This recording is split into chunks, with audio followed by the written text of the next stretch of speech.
What's happening, Panda Nation? Peter Von Panda here. A couple weeks ago, I used a grass mat, and I want to do a follow-up.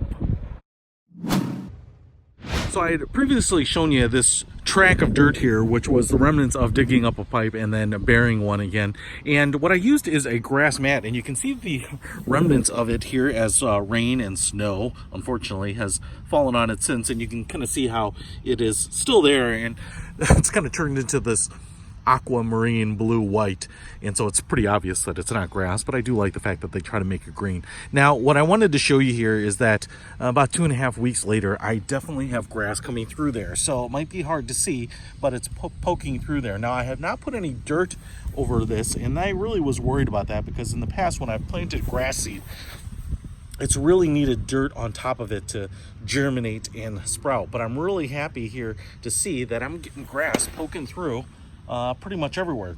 These grass clippings over here are from when I mowed the lawn, but here we can see it's really that took the earliest, and I'm getting some patches of grass coming through, so I'm pretty impressed with this.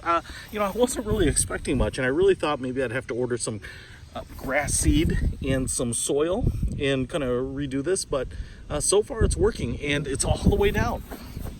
Now we've got kind of a decent patch coming through there, but like I said, you can see the little grass fuzz coming in. So anyway, really happy with it. If you want to pick this up, I'll put a link to the grass mat that I used before, but so far it was an easy way to roll out a bunch of grass and covering, and it protected it from the squirrels and chipmunks and birds. Pretty awesome. Check it out.